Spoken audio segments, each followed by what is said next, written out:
الحمدللہ رب العالمین والصلاۃ والسلام علی رسولہ الکریم، اما بعد۔ اس وقت پوری امت خصوصاً پاکستان کے اندر سیلابی صورتحال ہے، اور پوری امت کے حساب سے دیکھا جائے تو وہاں پہ بھی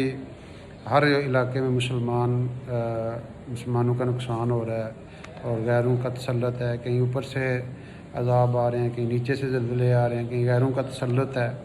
یعنی اللہ تعالیٰ قرآن میں کہتے ہیں نا، اللہ اس چیز پہ قادر ہے کہ اوپر سے تمہیں عذاب دے دے، نیچے سے عذاب دے دے، تمہیں آپس میں لڑا دے۔ یہ ساری جو ہے نا، یہ عذاب کی مختلف شکلیں ہیں۔ تو اس سلسلے میں بڑی اہم بات جو امت کو اس وقت سمجھنے کی ضرورت ہے، وہ یہ ہے کہ اس کائنات کے ذرے ذرے کو اللہ تعالیٰ نے اپنی قدرت سے بنایا ہے، اور جو کچھ اس میں ہے وہ سارا اللہ کا رب العزت ہی کا بنایا ہوا ہے۔ اور جتنے بھی دنیا کے اندر اچھے یا برے حالات آتے ہیں، ان کو اللہ تعالیٰ نے اپنی حکمت و مصلحت سے اعمال کے ساتھ جوڑا ہے۔ حالات کے آنے پر ہرگز پریشانی، بے چینی اور گھبرانے کی ضرورت نہیں، بلکہ ایسی قسم پرسی اور بے سر و سامان ہونے کی حالت میں اللہ تعالیٰ کی طرف پوری طور پہ متوجہ ہونا چاہیے، اور 100% ہمارا اعتماد اسی ذات پہ ہو اور اس پر بھروسہ ہو۔ ہر گھڑی اللہ تعالیٰ کے غیر سے نگاہ ہٹا کر صرف اللہ کی طرف متوجہ ہوا جائے۔ انبیاء علیہ الصلوۃ والسلام پہ حالات آئے تو اللہ تعالیٰ کی طرف متوجہ ہوئے۔ یونس علیہ الصلوۃ والسلام نے اللہ تعالیٰ کو پکارا مصیبت میں، مشکل میں، لا الہ الا انت سبحانک انی کنت من الظالمین۔ اسی طرح آج جو حالات ہمارے اوپر آئے ہوئے ہیں، سیلاب ہیں، آفات ہیں، مشکلات ہیں، یہ سب محض اتفاق نہیں ہے، یہ ذہن میں رکھنے والی بات ہے۔ یہ اللہ تعالیٰ کی طرف سے پوری امت مسلمہ کو ایک وارننگ ہے، ایک پیغام ہے، اور ایک بیداری کے لیے دعوت ہے۔ یہ وقت جو ہے یہ غفلت کا اور سستی کا نہیں ہے، بلکہ اللہ تعالیٰ کے در پر جھکنے اور اعمال کو سنت کے مطابق کرنے کا ہے۔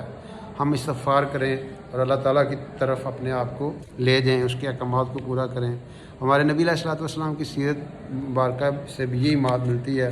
کہ جب بھی کوئی مصیبت یا پریشانی آتی تو سب سے پہلے نماز کی طرف متوجہ ہوتے ہیں اور ہاتھ اٹھا کر اللہ تعالیٰ کے حضور گڑ گڑاتے تھے، اپنی امت کو دعا، استغفار، صدقہ اور خیرات کی تلقین فرماتے ہیں۔ صحابہ کرام کے حالات بھی ہمیں یہی بتاتے ہیں کہ حضرت عمر رضی اللہ عنہ کے دور میں جب قحط آیا تو وہ کئی راتیں آنسو بہاتے، امت کے حال پر روتے، اپنا کھانا عام مسلمانوں کے برابر کر دیتے، اور اس موقع پر بھی لوگوں کو صدقہ اور استغفار کی ترغیب دیتے۔ تو اسی حوالے سے یہ بات سمجھنے کی ہے کہ مسلمان ایک جسم کی مانند ہے، اور جسم کے کسی حصے میں بھی تکلیف ہو تو پورا جسم اس کو محسوس کرتا ہے، اور پورا جسم بے خوابی میں اور بخار میں مبتلا ہو جاتا ہے۔ اگر کسی علاقے میں یہ تکلیفیں آئی ہیں تو اس کا مطلب یہ نہیں ہے کہ ہم اس پہ مطمئن ہو جائیں، بلکہ ہمیں بھی یہ سوچنا چاہیے کہ یہ صرف آزمائش انہی کی نہیں ہے، ہم سب کی آزمائش ہے،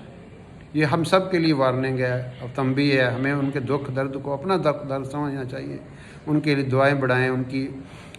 جو ہے مدد کریں، اور ان کے لیے جتنا ہم دم در میں سکھنے کر سکتے ہیں، اور اپنی اصلاح کی بھی ہم فکر کریں۔ یہ جو آفات ہیں، یہ تکلیفیں، یہ مصیبتیں، یہ پریشانیاں، یہ ہمیں کیا میسج دے رہی ہیں کہ ہم گناہوں کو چھوڑ دیں، اپنے گھروں کو قرآن اور ذکر سے آباد کریں، مساجد کو نمازوں اور دعاؤں سے آباد کریں، استغفار کی کثرت ہو، اور اللہ کے راستے میں جو اس امت کا اصل کام تھا، جو اس امت کی ذمہ داری سے، جس کی وجہ سے ہمارے اوپر یہ سارے مصائب آتے ہیں، جس کام کے نہ کرنے کی وجہ سے، تو اس کام کو بھرپور انداز سے کیا جائے، اللہ کے راستے میں بھی نکلا جائے، مسنون دعاؤں کا بھی اہتمام کیا جائے۔ نبی علیہ السلام نے فرمایا صدقہ بلاؤں کو ٹالتا ہے اور عمر میں اضافہ کرتا ہے، لہٰذا ہمیں یہ ضرورت ہے کہ اپنے آنسوؤں سے اللہ تعالیٰ کو منائیں، توبہ کر کے منائیں، اور اپنے اعمال سے اللہ تعالیٰ کی طرف متوجہ کریں اپنے آپ کو۔ اور جب اس کے بندے اللہ تعالیٰ کی طرف لوٹتے ہیں تو زمین اپنی برکتیں لوٹا دیتی ہے، اور آسمان سے اللہ تعالیٰ کی رحمتیں برستی ہیں۔ تو ہم سب مل کر سچے دل سے اللہ تعالیٰ کی رجوع کریں، توبہ کریں، آپس میں اس موقع پہ شفقت، ہمدردی اور خیرخواہی کریں، اور خیرخواہی کریں گے تو پھر انشاءاللہ اعمال کو درست کریں گے تو اللہ تعالیٰ کی ذات بھی ہم سے راضی ہو جائے گی۔ یہی رستہ